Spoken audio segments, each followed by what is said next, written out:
ओम नमः शिवाय सीरियल को फुल HD क्वालिटी में पूरा देखने के लिए हमारे चैनल को सब्सक्राइब करें और बेल आइकन को दबाएं ताकि आपको हमारे नए नए एपिसोड्स देखने को मिलते रहें। मैं ओंकार परिश्रम, पुरुषार्थ, आत्मसम्मान, स्वाभिमान, लोक कल्याण और सद्गुणों से जो प्राणी अपना जीवन व्यतीत करते हैं, मैं उनका पालनहार हूं। मैं ओंकार हूं। मैनाक के शिव विरोध के उपरांत भी पार्वती अपनी सखियों सहित शिव आराधना के लिए हिम शिखर पर आ पहुंची। आकाश से देवराज इंद्र और देवगण देखते हैं तो उन्हें भविष्य उज्ज्वल दिखाई देने लगता है। उसी समय कामदेव वहां आते हैं। इंद्र उनका सहयोग मांगते हुए भगवान शिव के मन में अनुराग उत्पन्न करने की कामना करते हैं। पार्वती शिवाराधना कर रही है, तभी कामदेव रति के साथ वहां आकर मादकता, रमणीयता और उत्तेजना उत्पन्न कर शिव के मन में अनुराग उत्पन्न करने का प्रयत्न करते हैं। कामदेव के पुष्पबाण से शिव क्रोधित होकर उसे भस्म कर देते हैं। रति विलाप करती रह जाती है। शिव की क्रोधाग्नि को ब्रह्मा अश्व रूप में सागर में विसर्जित करते हैं। रति कामदेव की भस्म उठाकर शिव से उसे पुनः जीवित करने की प्रार्थना करती है। शिव बताते हैं कि कामदेव अनंग रहेगा और द्वापर में कृष्ण पुत्र के रूप में जन्म लेगा। कामदेव के भस्म होने से तारकासुर निर्भय होकर अट्टहास करता है, किंतु पार्वती तपस्विनी वेश में पिता से आज्ञा लेकर हिम शिखर पर शिवाराधना के लिए आती है।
पिताजी ने पार्वती को उसकी आराधना की आज्ञा दे दी।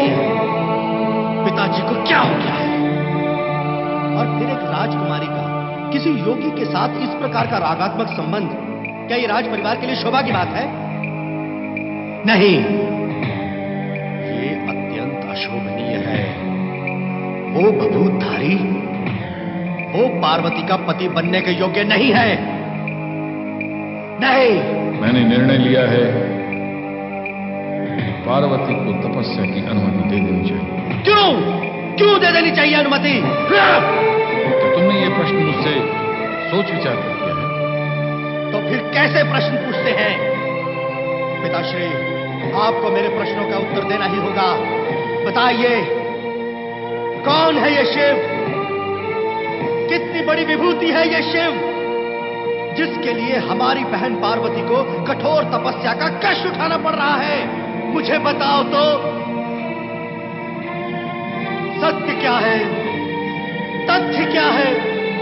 कौन है ये शिव? ये शिव, ये शिव, ये शिव, ये शिव।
मैनाक,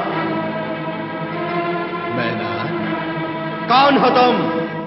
वही जिसे तुम खोज रहे, जिसके लिए तुम विकल हो। नहीं नहीं, मैं विकल नहीं हूं। मुझे क्या आवश्यकता है तुम्हें खोजने की? आवश्यकता है। कहा ना, नहीं है। स्वयं अपने साथ छल मत करो। कैसे हठधर्मी हो तुम? और तुम हो कौन? वही जिसे तुम्हारे भीतर रहना था, किंतु बाहर रहना पड़ रहा है। शब्द जाल में मुझे मत उलझाओ और अपना परिचय दो।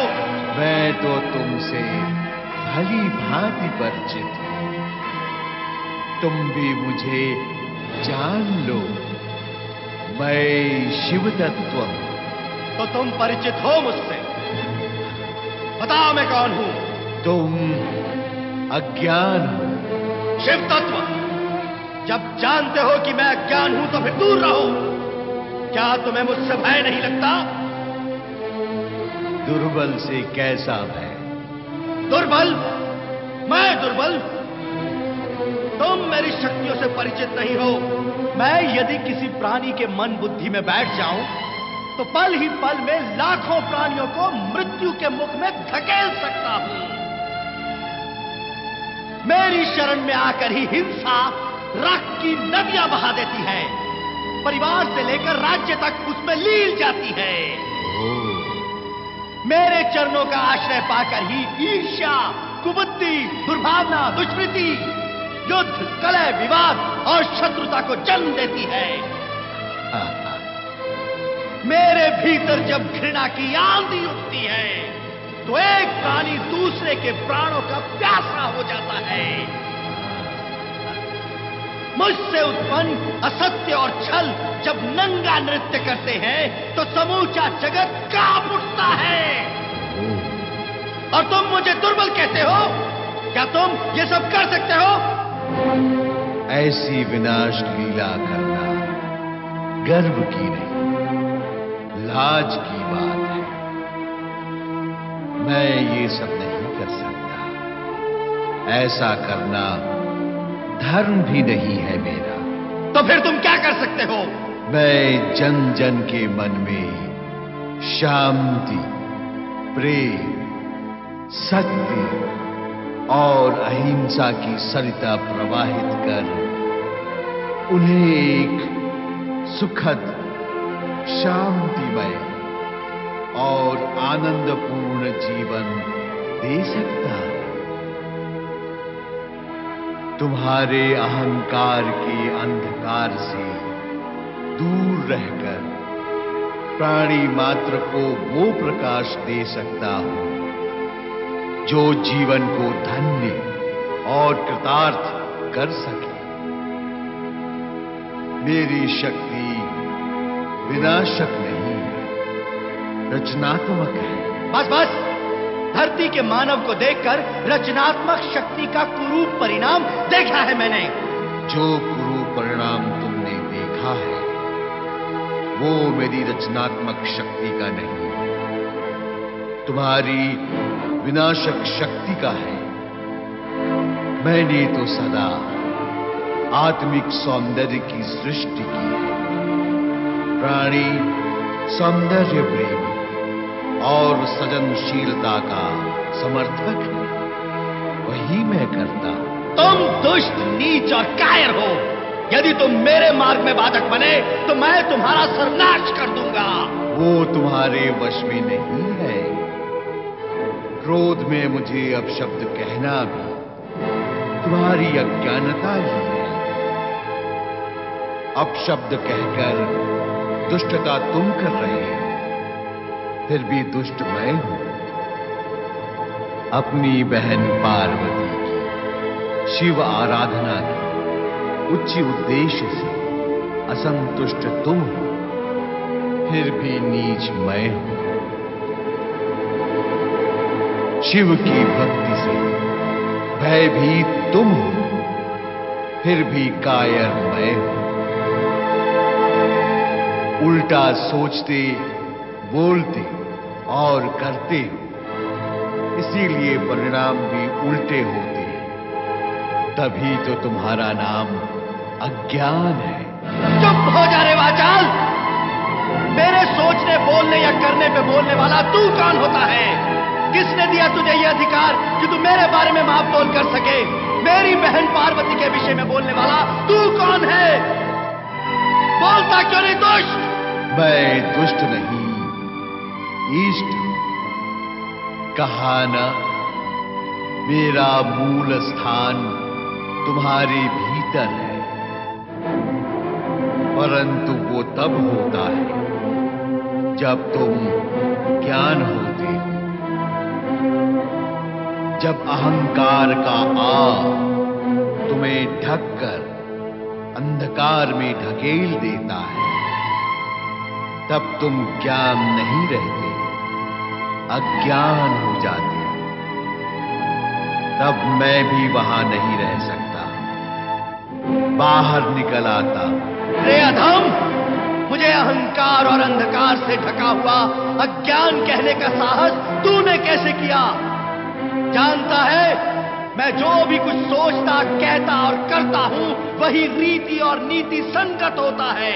यही है वो अहंकार, यही है वो अंधकार और यही है वो अज्ञान, जिसके कारण जगत में अशांति व्याप्त होती है। इसलिए हे अज्ञान, अपने इस आग को तोड़ दो, मिटा दो इसे, खंडित कर दो इसे, ताकि मैं भीतर प्रवेश कर सकूं। हट! भीतर प्रवेश कर सकूं? क्यों करने दूं मैं तुम्हें अपने भीतर प्रवेश? दूर हट! बड़ा शिव तत्व बनता है, ना किसी को कुछ सोचने देता है, न ढंग से कुछ करने देता है। जा जा जाकर अपने शिव में समा जा। शिव में तो सारा जगत समाया हुआ है। अब तो शिव को जगत में समाना है और मुझे तुम में। तू क्यों मेरे पीछे पड़ा है? क्यों चाहता है मुझ में समाना? तू है क्या? क्या होता है इस शिव तत्व में? शक्ति होती है, परम कल्याणकारी शक्ति। प्रकाश होता है जो संपूर्ण अंधकार को चीर देता है। ये शक्ति और प्रकाश रहते कहां है? मन, आत्मा और बुद्धि में। वहां जाकर रहने से क्या होता है? सद्भावना, सद्वृत्ति और सद्बुद्धि जागृत होती है। फिर क्या होता है उस जागृति से? आत्मा शुद्ध, मन निर्मल होता है और बुद्धि लोक कल्याण में प्रवृत्त होती। इतना सब कुछ होने के पश्चात क्या होता है? प्राणों में शिव तत्व समा जाने से प्राणी किसी की श्रद्धा भावना को आहत नहीं करता, स्वयं को श्रेष्ठ और दूसरे को निकृष्ट नहीं मानता। फिर वो जब तब के पवित्र उद्देश्य की ओर अग्रसर होने वाले प्राणियों के मार्ग में बाधक नहीं बनता, सबका कल्याण सोचता है, करता है। अर्थात हे शिव तत्व, हे शिव ज्ञान, मन बुद्धि में ज्ञान और ज्ञान में तुम्हारे होने से अनेक कल्याणकारी और सुखद लाभ हैं। निश्चित रूप से तुम सत्य कहते हो और तुम्हारे सत्य को स्वीकार कर लेने में ही मेरा कल्याण है। तो फिर बोलो, ओम नमः शिवाय।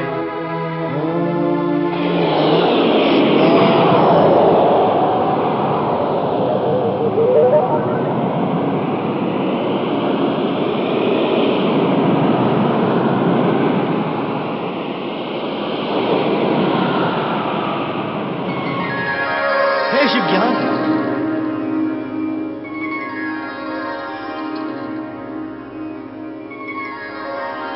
शिव ज्ञान, चरित्र, परहित, पर कल्याण, जप, तप और पवित्रता की ओर अग्रसर होने वाले के मार्ग में बाधक न बनने से शिव ज्ञान की प्राप्ति होती है। अर्थात मुझे शिव ज्ञान हो गया मुझे शिव ज्ञान। मैं मूर्ख था, निर्बुद्धि था, अब शिव ज्ञानी हो गया। हे भोलेनाथ, हे शिव शंकर, मुझे क्षमा करना।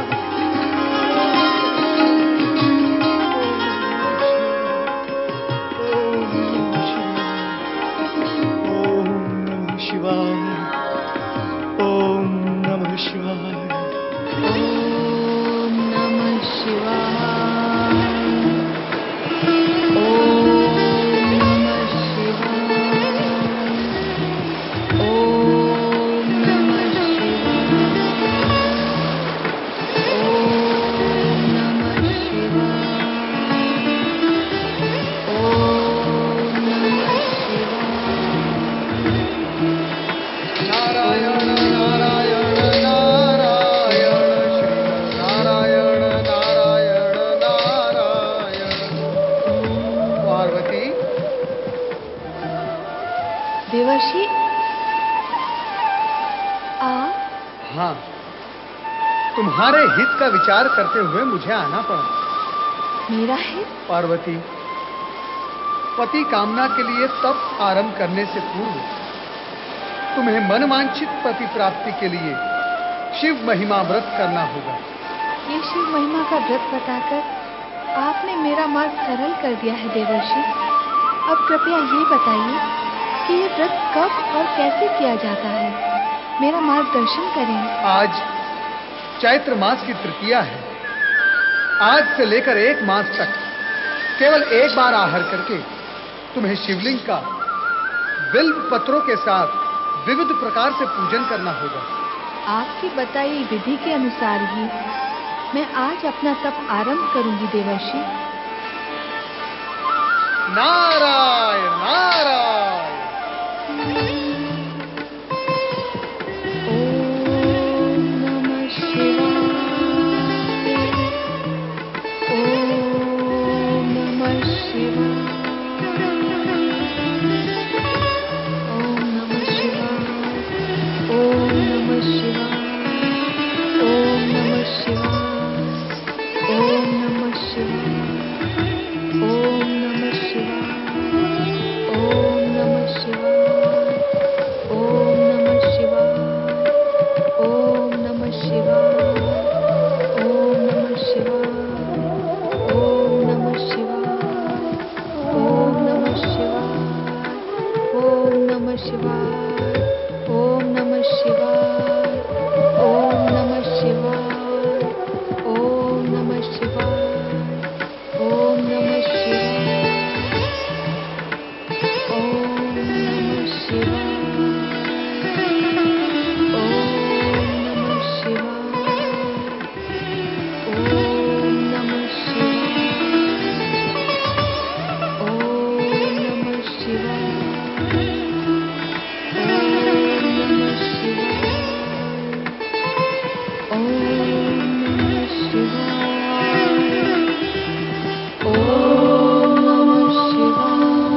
पार्वती कठोर तपस्या कर रही है, वन में अकेली, भूखी प्यासी। न जाने मेरी पुत्री का क्या होता होगा। नारायण नारायण नारायण श्रीमन नारायण नारायण नारायण। पधारिए देव ऋषि। मेरा पधारना तो हुआ महारानी, किंतु आपके मुख पर ये विषाद की रेखाएं क्यों तनी हुई हैं? मेरी एकमात्र पुत्री है, अकेली सुनसान पर्वत पर तपस्या का हट करके बैठी है। ऐसे में चिंता स्वाभाविक ही है ना देव ऋषि? हाँ, स्वाभाविक तो है ही, किंतु व्यर्थ भी है। नारायण नारायण। व्यर्थ है? हाँ महारानी, आपको अपनी पुत्री के विषय में तनिक भी चिंता करने की आवश्यकता नहीं, क्योंकि वो अपने आप में परिपूर्ण है। वो इस समय शिव महिमा व्रत कर रही है, जिसके पूर्ण होने से मनोवांछित फल की प्राप्ति होती है। अर्थात पार्वती की तपस्या सफल होगी? अवश्य होगी, और केवल पार्वती की ही क्यों, भविष्य में जो भी कन्या पति प्राप्ति के लिए इस व्रत का पालन करेगी, उसकी मनोकामनाएं अवश्य पूर्ण होंगी। पार्वती द्वारा किया गया ये व्रत भविष्य में कन्याओं के लिए वरदान और आदर्श होगा। नारायण नारायण। शिव कृपा द्वारा ही जन जन को मनोवांछित फल प्राप्त होता है। देवर्षि नारद के ये वचन अक्षरशः सत्य है। भोलेनाथ की कृपा के पात्र सदा संतुष्ट व सुखी रहते हैं। दुखी वे ही होते हैं जो शिव विमुख होते हैं, और ऐसे दुष्कर्मियों को कभी लक्ष्य प्राप्त नहीं होता। देवराज इंद्र और देवगण भी अभी तक द्विविधा के कारण लक्ष्य से दूर थे। इसीलिए वे कामदेव दहन के पश्चात ब्रह्मा जी की शरण में आए। कामदेव का दहन तो निश्चित था देवराज। निश्चित था? शिव शंकर जैसे महान योगी और वैरागी को, जिसका तीसरा नेत्र ज्वाला उगलता है, कामदीप्त करना क्या सरल कार्य है? कामदेव ने दुस्साहस किया और अपने कर्म का फल भोगा। विधि के विधान के अनुसार परिस्थितियों का निर्माण इसी प्रकार हुआ था। कामदेव को एक न एक दिन अलग होना ही था। ब्रह्मदेव, ये सब मेरे कारण हुआ है। कारण पर नामांकन तुम्हारा होगा, किंतु घटना तो विधि के विधान के अनुसार घटित हुई है, इसलिए तुम्हें चिंता करने की कोई आवश्यकता नहीं। कामदेव की चिंता ना भी करूं तो भी तारकासुर की गतिविधियां चिंता को जन्म देती हैं। कामदेव के दहन के पश्चात तो वो और भी अधिक उद्दंड और क्रूर हो गया है। अब तो उसे मृत्यु का भय भी नहीं रहा परमपिता, क्योंकि उसका विचार है कि शिवपुत्र होगा नहीं और वो मरेगा नहीं। निर्बुद्धि है वो। बुद्धिमान होता तो वो ये सब ना करता जो वो कर रहा है। दुर्बुद्धि है वो, इसीलिए अब उसका अहंकार बढ़ेगा। अहंकार बढ़ने से अत्याचार बढ़ेंगे, और अत्याचार बढ़ने से उसकी शक्ति भी बढ़ेगी, और स्वर्ग पर पुनः अधिकार प्राप्त करने की हमारी सारी की सारी संभावनाएं समाप्त हो जाएंगी। ये सब होगा, किंतु तुम्हारे लिए चिंता करने का कोई कारण नहीं। तुमने जो कुछ बताया वो तारकासुर के भावी और संभावित कार्यक्रम के विषय में बताया, किंतु विधि के निश्चित कार्यक्रम के विषय में तुम्हें ज्ञान नहीं है। हाँ परमपिता, वो तो नहीं है। तो फिर शांत हो जाओ। इस समय केवल यही संकेत दे सकता हूं तुम्हें कि कामदहन के पश्चात शक्ति स्वरूपनी पार्वती ने शिव को पति रूप में पाने के लिए कठोर तप करना प्रारंभ कर दिया है। ये तो हमारे पक्ष में शुभ लक्षण है। और तारकासुर के विषय में अशुभ। मैंने सदा इस सत्य को दोहराया है कि तप कभी व्यर्थ नहीं जाता। उसके शुभ परिणाम विलंब से ही सही, किंतु प्रकट अवश्य होते हैं। फिर भी क्या? अब भी मन में कोई शंका है? इस प्रसंग पर अनेक बार चर्चा हुई है, किंतु परिणाम कुछ भी नहीं निकला। काम दहन के पश्चात शिव पार्वती विवाह की सारी आशाएं धूमिल हो गई हैं परमपिता। आशान्वित होने के पश्चात भी तुम बार बार निराशा के सागर में डूब जाते हो। क्या तुम नहीं जानते कि शिव की कृपा से असंभव भी संभव हो जाता है? क्या तुमने शिव भक्त ऊष्मा के मृत पुत्र के जीवित होने की कथा नहीं सुनी? शिव की कृपा से जब मृत पुत्र जीवित हो सकता है तो तुम्हारी मनोकामना पूर्ण क्यों नहीं होगी देवराज? ब्रह्मदेव, ये घुष्मा कौन थी? इसके मृत पुत्र की क्या कहा है? सुधर्मा नाम का एक ब्राह्मण था, संतानहीन। उसकी पत्नी सुदेहा और वो दोनों संतान के न होने से दुखी रहते थे। फिर भी सुधर्मा को आशा थी कि उसके घर पुत्र अवश्य होगा।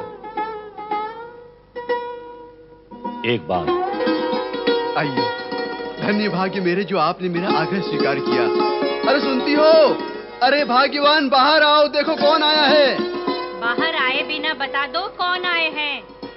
विराजी नहीं, सौभाग्यशालिनी नहीं, महान ज्योतिषी चंद्रवीर के दर्शन करने के लिए तुम्हें कुटिया से बाहर आना ही होगा। मैं इन्हें तुम्हारा भविष्य बताने के लिए साथ लाया हूँ। पल भर में बता देंगे कि तुम्हारा पुत्र इस आंगन में मीठी किलकारियां कब भरेगा। बाहर आओ।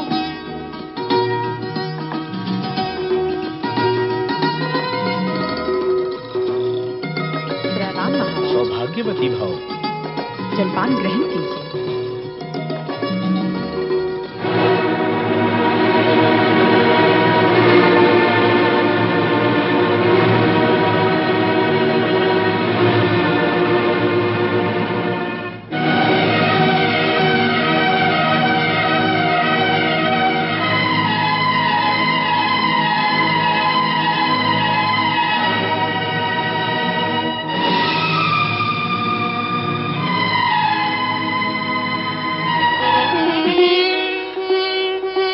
सौभाग्यवती तो मैं हूँ महाराज। मेरी हथेली की रेखाओं को देखकर ये बताइए कि मैं पुत्रवती कब बनूंगी।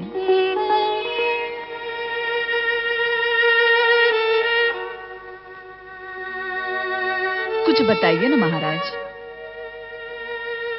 मेरे भी घर आंगन में तोतले तोतले बोलों की मिठास कब गूंजेगी महाराज? कुछ बताइए ना देखकर।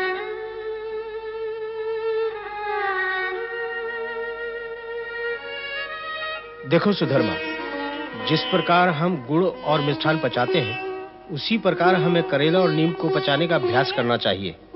मूल बात क्या है महाराज? देखो मित्र, हम ज्योतिषियों के कुछ नीति और नियम होते हैं।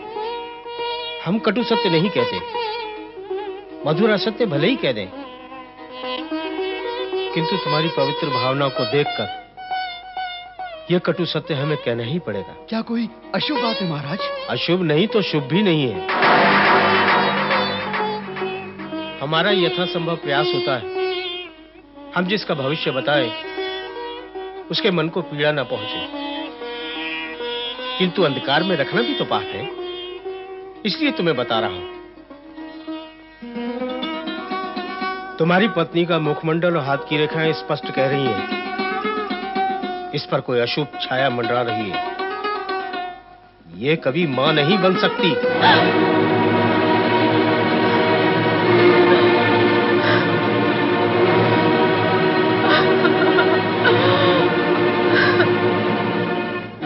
इतना ही नहीं, इसके हाथ से एक ऐसा कार्य होगा जो अमंगलकारी होगा, जिसका इसको प्रायश्चित करना होगा। इससे अधिक कटु सत्य और क्या कहूं? मुझे दुख है मैंने तुम्हें ऐसी बात बताई जो तुम्हारे अनुकूल नहीं।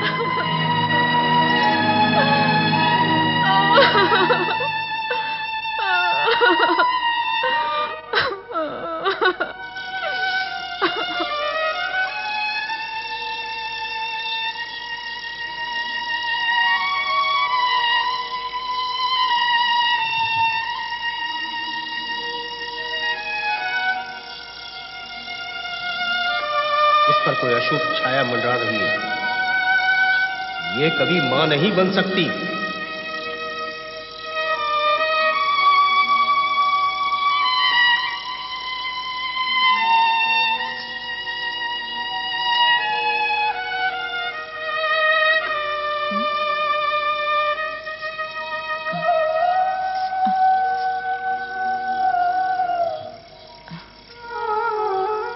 स्वामी, स्वामी।